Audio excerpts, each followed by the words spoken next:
हम सब जानते हैं कि हम सब सोच समझ कर निर्णय लेते हैं। हमारे हर एक्शन के पीछे एक थॉट छुपा होता है। हर डिसीजन के पीछे कुछ इमोशंस होते हैं। पर ऐसे कौन से ट्रिगर्स और इमोशंस हैं जो हमें हमारे एक्शंस को लेने के लिए इंस्पायर करते हैं। साइकोलॉजी की दुनिया में ऐसी बहुत से सीक्रेट्स हैं जो ज़िंदगी को एक नई दृष्टि से देखने पर मजबूर कर देती हैं। अगर आप चाहें तो साइकोलॉजी को समझकर, इन सीक्रेट्स को जानकर अपनी लाइफ में अप्लाई करके लोगों के दिमाग को पढ़ सकते हैं, अपनी ज़िंदगी को इम्प्रूव कर सकते हैं, अपनी वीकनेस को समझकर उनको अपनी स्ट्रेंथ बना सकते हैं, और जो आपकी स्ट्रेंथ आपको समझ भी नहीं आ रही है उसको जान सकते हैं। और इस तरह इन सीक्रेट्स को अपने जीवन में अपने फ़ायदे के लिए और दूसरों को पहचानने के लिए यूज़ कर सकते हैं। नमस्कार दोस्तों, आपका स्वागत है मेरे चैनल यूनिवर्स ऑफ बुक्स में। मेरे चैनल को इतना प्यार देने के लिए आपका बहुत बहुत धन्यवाद। आज की वीडियो में हम जानेंगे कि हम सभी को साइकोलॉजी क्यों पढ़नी चाहिए, चाहे हम साइकोलॉजी की एजुकेशनल बैकग्राउंड से हैं या नहीं, लेकिन साइकोलॉजी की कुछ किताबें ज़रूर पढ़ सकते हैं। इन किताबों को पढ़कर अपने जीवन को एनालाइज कर सकते हैं। साइकोलॉजी हमें ये सिखाती है कि हम इन्फ्लुएंस की पावर को कैसे यूज़ करके अपनी लाइफ को कंट्रोल कर सकते हैं। अगर हम साइकोलॉजी समझते हैं तो हमें ये भी पता चलता है कि कैसे दूसरे लोग हमें पॉजिटिवली और नेगेटिवली इन्फ्लुएंस करते हैं। पॉजिटिवली इन्फ्लुएंस कैसे होना है और नेगेटिवली इन्फ्लुएंस से कैसे बचना है। इमेजिन कीजिए, आपको ये ही नहीं पता कि आप किस चीज़ से डरते हैं, आपको किस चीज़ को लेकर इनसिक्योरिटीज़ हैं। दूसरा व्यक्ति जब आपकी उन इनसिक्योरिटीज़ को आपके सामने रखता है तो आप डर जाते हैं, दूसरे व्यक्ति की सभी बातें मान लेते हैं, क्योंकि आपको पता ही नहीं होता कि आपके मन में ऑलरेडी इसके लिए डर छुपा हुआ है और दूसरा व्यक्ति आपको इन्फ्लुएंस करके अपना फ़ायदा निकाल लेता है। इसका एक उदाहरण लेते हैं। मान लीजिए आपको कोई काम करना नहीं आता, आपने वो कभी सीखने की कोशिश भी नहीं की और किसी व्यक्ति को पता है कि आप उस काम में बिल्कुल भी अच्छे नहीं हैं। उस बात को जानने की वजह से वो व्यक्ति आपको दिन रात यही बताता रहता है कि तुम तो ये काम कर नहीं सकते क्योंकि तुम्हें आता नहीं है, ये काम मुझे दे दो, मैं कर दूंगा। ऑफिस में कई बार ऐसा होता है, जो स्किल आपको नहीं आती और दूसरा एम्प्लॉय जानता है, वो उस काम को बढ़ा चढ़ाकर पेश करने की कोशिश करता है। ऐसे में आपको अपने ऊपर शर्मिंदगी होती है, मुझे तो ये काम आता ही नहीं है, दूसरे कितनी आसानी से कर पाती हैं। जबकि हम ये नहीं जानते हर व्यक्ति में कोई ना कोई इनसिक्योरिटी या फियर होता ही है। हर काम सबको नहीं आता, उसके लिए खुद को गिल्ट में डालकर अपने आप को छोटा नहीं समझना चाहिए। हमारा दिमाग कोशिश करता है कि वो हमको गिल्ट फील कराए। जब भी हम अपना कंपैरिजन दूसरों से करेंगे, अपने आप को हमेशा नीचा ही पाएंगे। ये हमारे दिमाग की खासियत है।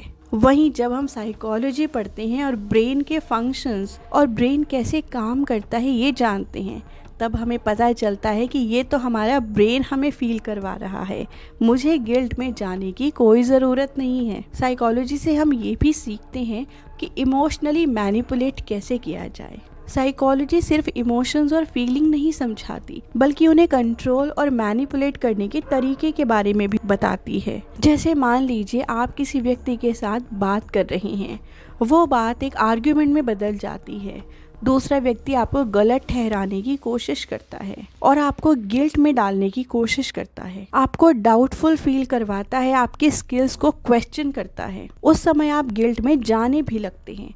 परंतु यदि आपने साइकोलॉजी पढ़ी है तो आप जानते हैं कुछ पर्टिकुलर सेट ऑफ वर्ड्स का यूज़ करके हम सामने वाले को उसकी अपनी पर्सनालिटी पे क्वेश्चन करने के लिए मजबूर कर सकते हैं।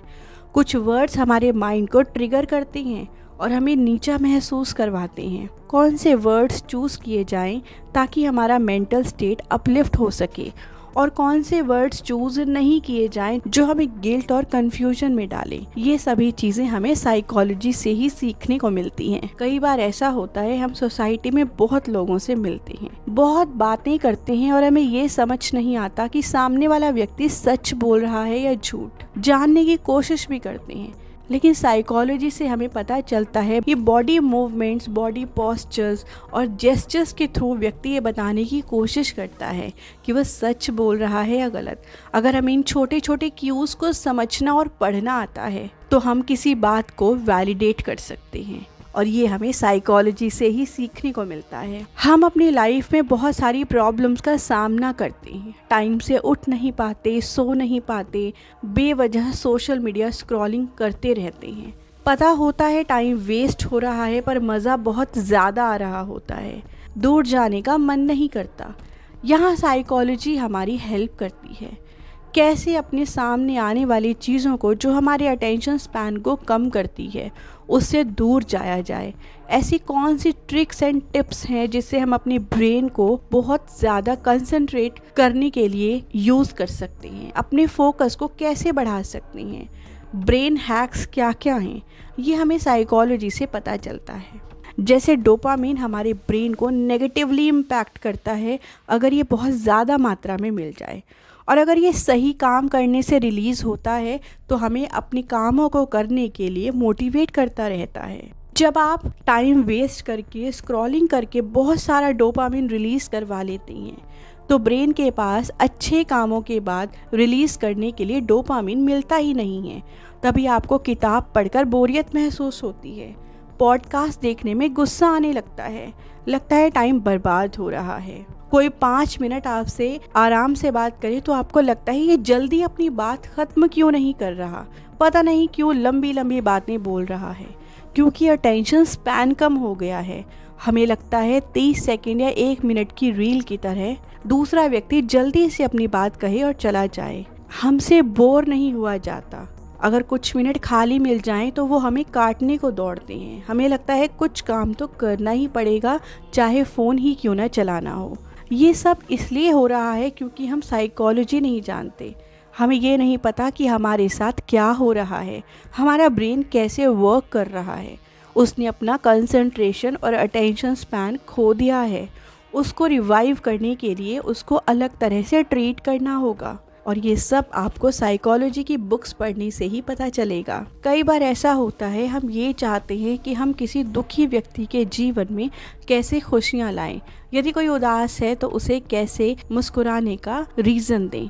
ये तब नहीं हो सकता जब हम फ़ोन्स में लगे हैं, तब भी नहीं हो सकता जब हम खुद बुरा सा मुँह बनाकर खड़े हैं।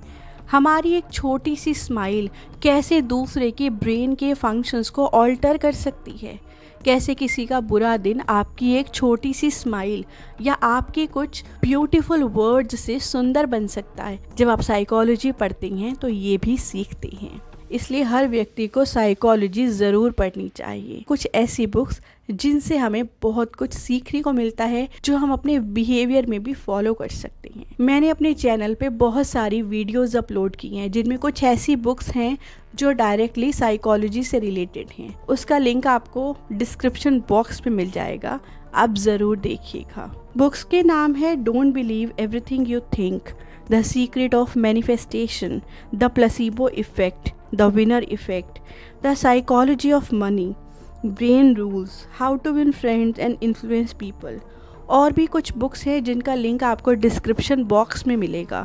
ये सभी साइकोलॉजी रिलेटेड बुक्स हैं। इन्हें पढ़कर आप अपनी लाइफ की कुछ सिचुएशंस को ज़रूर बेटर बना पाएंगे। आप सभी का मेरे वीडियो को देखने के लिए बहुत बहुत धन्यवाद। Thank you so much.